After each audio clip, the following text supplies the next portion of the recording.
जय श्री राम, जय बागेश्वर धाम सरकार। अगर आपके जीवन में परेशानियां दूर नहीं हो रही है, आपको हर मुमकिन कोशिश कर चुके हैं लेकिन परेशानियों से निजात नहीं मिल पा रही है, तो आज का वीडियो आपके लिए होने वाला है दोस्तों।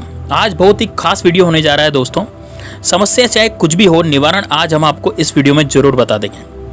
आपको क्या करना है दोस्तों, आपको बहुत ही सरल और आसान भाषा में हम बताने का प्रयास कर रहे हैं। बस आपको इस वीडियो को बिना स्किप किए पूरा देखना है और ध्यान से देखना है और ध्यान से सुनना है जो हम कहना चाह रहे हैं। अगर यह उपाय आपने कर लिया तो यकीन मानिए दोस्तों, आपकी किस्मत जो है वो रातों रात चमक जाएगी। आप पर यदि कर्ज हो रहा है तो कर्ज चुक जाएगा और आप पर लक्ष्मी जी की कृपा होगी और आप बन जाएंगे करोड़पति।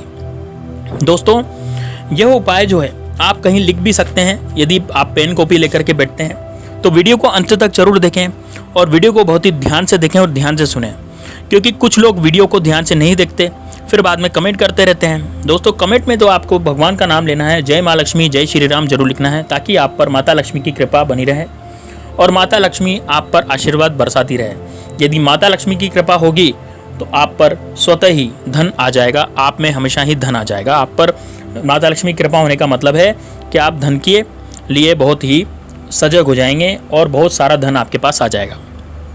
दोस्तों, इस वीडियो को आपको शेयर करना है व्हाट्सएप ग्रुप पर, ताकि आपके अपनों का भी भला हो सके, और लाइक कीजिए और चैनल पर नए हैं तो इसको सब्सक्राइब कर दीजिए। दोस्तों, आपको करना क्या है, अब मैं आपको उपाय बताने जा रहा हूँ। दोस्तों, आपको शांति से एक जगह पर बैठ जाना है। आपको मन में अपनी समस्या सोचनी है, और यह धन संबंधी समस्या भी हो सकती है, रोजगार संबंधी समस्या भी हो सकती है, विवाह संबंधी समस्या भी हो सकती है, संतान संबंधी समस्या भी हो सकती है, या फिर परीक्षा संबंधी समस्या भी हो सकती है। आपको बस अपने मन में उस समस्या को सोचना है और आप अपने मन में ही उसे देखें। यानी अपने मन में ही देखें, आपको आंखें नहीं खोलनी है। और आपके घर के आसपास जो भी कोई मंदिर है, जहाँ सबसे नज़दीक मंदिर है, आप देख लीजिए कौन सा है, तो वहाँ पर आपको अपने मन में यही सोचना है। आसपास कोई सा भी मंदिर स्थित हो, आपको अपने मन में ध्यान करना है, और आपके आसपास कोई भी मंदिर हो, या फिर छोटा मंदिर हो या बड़ा हो, जैसा भी हो, आपको अपने ध्यान में लाना है। और किसी भी भगवान का हो, वो मंदिर किसी भी भगवान का हो सकता है दोस्तों, चाहे वो दुर्गा माँ का मंदिर हो, चाहे वो हनुमान जी का मंदिर हो, चाहे वो विष्णु भगवान का मंदिर हो, चाहे वह शंकर भगवान का मंदिर हो, कोई सा भी देवी देवता का कोई सा भी मंदिर हो, बस आपको अपने ध्यान में उस मंदिर को लाना है। अब उसे अपने मन में आपको सोचना है। अब दोस्तों, आपको क्या करना है, अब आपकी जो परेशानी है, आपके मन में जो परेशानी है, उस परेशानी को आपको अपने मन में सोचना है।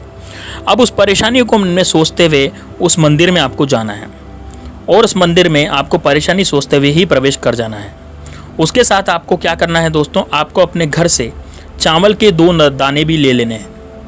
यानी मंदिर जाने से पहले आपको चावल के 2 दाने भी अपने साथ में ले लेने हैं, और चावल के 2 दाने लेकर मन में अपनी परेशानी को सोचते हुए आपको मंदिर जाना है। दोस्तों, याद रहे, आपके जो चावल के दाने हैं वो साबुत होने चाहिए, टूटे फूटे नहीं होने चाहिए। अब मंदिर में पहुंचकर आप अपने जो भी गमछा या साड़ी या पल्लू या किसी भी थोड़ी सी श्रद्धा के अनुसार आप मंदिर में थोड़ी बहुत सफाई कर लें। जहाँ बैठे वहाँ की तो सफाई आपको करनी है, और यह सब आपको मन में ही करना है। यानी मन में आप सोचते सोचते आप सफाई कर सकते हैं, और सफाई करने के बाद अब भगवान की प्रतिमा के सामने आपको बैठ जाना है और भगवान से आपको प्रार्थना करनी है। भगवान से आपको प्रार्थना करनी है। आपको दोनों हाथों में चावल के दाने लेने हैं, यानी एक हाथ में एक चावल का दाना, दूसरे हाथ में दूसरे चावल का दाना आपको ले लेना है। और वो चावल का दाना जो आपने लिया है वो आपको हाथ में रखना है, अंगूठों पे रखना है, मतलब अंगूठा और उंगलियों के बीच में जो जगह होती है वहाँ पे आपको रखना है, और भगवान को आपको देखना है बहुत ही ध्यान से, और आपको भगवान को देख करके उनका स्मरण करना है, और भगवान को अपनी परेशानी आपको मन ही मन बतानी है। अब यह आप ये भी कर सकते हैं कि मेरी ये समस्या है, अब आपकी है। आपको यह सोचना है मन में कि हे भगवान, अब मेरी जो भी ये समस्या है, जो भी आप समस्या सोच रहे हैं, कोई सी भी, मैंने आपको बताया ना कौन कौन सी समस्याएं होती है, वो कोई भी समस्या आपकी हो, वो आपको सोचना है मन में कि हे भगवान, अब ये मेरी समस्या, अब ये आपकी है, और मैं पूरी तरह से हार चुका हूँ। मेरी इस समस्या का आपको निवारण करना है। मेरे बस में कुछ भी नहीं है, मैं चारों तरफ से थक चुका हूँ, चारों तरफ से हार चुका हूँ, कोशिश भी कर चुका हूँ, लेकिन मेरा कुछ नहीं हो रहा है। अब आप ही मेरी किस्मत को संवारोगे, अब आप ही हो मेरे लिए सब कुछ, अब आप ही हो मेरे पालनहार। मेरी इस समस्या का कृपया करके बहुत ही जल्द निवारण करें।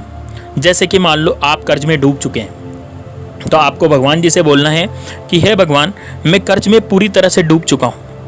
अब मेरे नाते रिश्तेदार भी मेरे साथ नहीं हैं, मुझे किसी भी तरह का कोई सपोर्ट नहीं मिल रहा है, मेरे घर वालों ने भी मुझे त्याग दिया है और मुझे बहुत ही गलत दृष्टि से देखते हैं।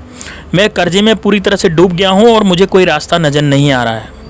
मैं आपके दरबार में आया हूँ और मुझे इस परेशानी से आप ही बाहर निकाल सकते हैं, मुझे ये भी विश्वास है। दोस्तों, इसमें विश्वास रखने की बहुत बड़ी बात होती है। यदि आप विश्वास रखेंगे तो ही आपका ये काम होगा।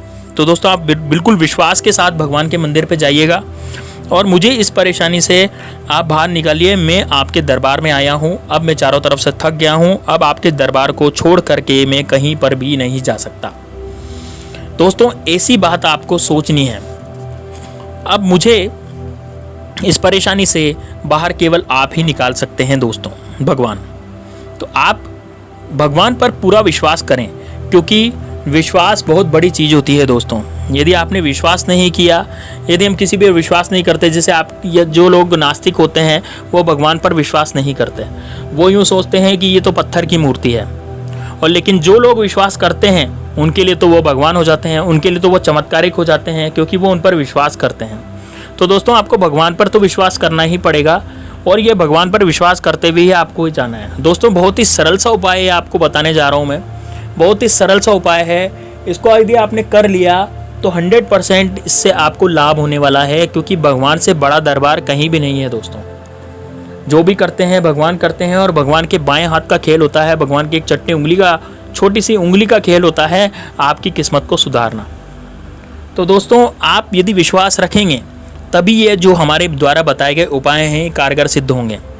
यदि आप विश्वास नहीं रखेंगे तो हमारे द्वारा बताए गए, क्या किसी के द्वारा बताए गए उपाय भी कभी भी कारगर सिद्ध नहीं होंगे, क्योंकि विश्वास में ही सबसे बड़ा वास होता है भगवान का। यदि आप मानो तो भगवान है, नहीं मानो तो पत्थर है, इस वजह से आपको मानना तो पड़ेगा। तो दोस्तों, विश्वास बहुत बड़ी चीज़ होती है। अब आप वो 2 दाने भगवान जी पर चढ़ा दीजिए, भगवान जी को समर्पित कर दीजिए, उनके चरणों में समर्पित कर दीजिए। और अब आप ये कहिए कि जो भगवान, जो ये परेशानियों वाले दाने, यानी मेरी परेशानी इन दानों में आ गई है, और ये परेशानियों वाले दाने जो मैंने आपको चढ़ाए हैं उनकी लाज जरूर रखिएगा भगवान। आपको मैंने ये अपनी परेशानी, सब कुछ, संपूर्ण परेशानी आपके चरणों में समर्पित कर दी है। अब ये परेशानी जाने और आप जानो, मेरा इस परेशानी से कोई संबंध नहीं है। ये आपकी परेशानी हो गई है और इसको सोल्व करना भी आपका ही कार्य है भगवान, आप ही मेरे पर कृपा करोगे। दोस्तों, आपने जो चावल के दाने चढ़ाए हैं 2, ईश्वर उसकी लाज जरूर रखेगा, जरूर आपको अपनी परेशानियों से निजात दिलाएगा। ये मेरा विश्वास है दोस्तों। यकीन मानिए दोस्तों, आपकी हर समस्या का समाधान होगा। आपको कोई भी समस्या हो रही हो, चाहे वो आप लंबे समय से बीमार पड़े हैं, चाहे आप बहुत ज़्यादा दुख हैं, आपको संतान पक्ष की तरफ से बहुत ज़्यादा दुख है, या फिर आपको विवाह संबंधी समस्या आ गई है अपने संतान की, या फिर आपको रोजगार की संबंधी समस्या हो गई है, कुछ भी समस्या जो भी आपको हो गई है वो आप भगवान को समर्पित कर दीजिएगा। वो भगवान आपकी समस्या सुनेगा और आप पर विशेष कृपा बरसाएगा। दोस्तों, यदि आप ऐसा करेंगे तो भगवान जो है आप पर विशेष कृपा करेगा और आपके जितने भी जो बिगड़े हुए काम हैं वो बनते हुए चले जाएंगे। दोस्तों, ये किसी तरह का कोई टोना नहीं है, कोई टोटका नहीं है, ये केवल एक प्रार्थना है जो हम भगवान से करते हैं और सच्चे मन से करते हैं। दोस्तों, कहा जाता है कि सच्चे मन से यदि भगवान को याद करें, सच्चे मन से यदि आप भगवान जी का ध्यान करें और उनसे अपनी समस्या को बोलें, तो भगवान जी जरूर अपनी समस्या सुनते हैं और उन समस्या का निवारण भी जरूर करते हैं। दोस्तों, बहुत सारे जो हमारे धर्म गुरु हैं, जो कि प्रखर पंडित लोग हैं, ये सब भी यही कहते हैं कि हमेशा ईश्वर को भजो, भगवान जी को भजो और आपकी सभी समस्याओं का समाधान हो जाएगा। जैसे आप बालाजी के भक्त हैं तो आप बालाजी को भजिए, यदि आप माता रानी के भक्त हैं तो आप माता रानी को भजिए, यदि आप लक्ष्मी मैया के भक्त हैं तो आप लक्ष्मी मैया को भजिए, यदि आप भगवान विष्णु के भक्त हैं, भगवान शंकर के भक्त हैं तो आप महादेव को भजिए। दोस्तों, सभी भगवान आपके कार्य जरूर करेंगे, आपके कार्य जरूर सिद्ध करेंगे। ये मेरा अटूट विश्वास है दोस्तों। आपको वीडियो समझ में आई हो तो ये चावल के दाने का उपयोग जरूर कीजिएगा दोस्तों। इससे बहुत लोगों का काम हुआ है, आपका भी जरूर होगा। तो मिलते हैं नेक्स्ट वीडियो में, तब तक के लिए जय श्री राम, जय बागेश्वर धाम सरकार।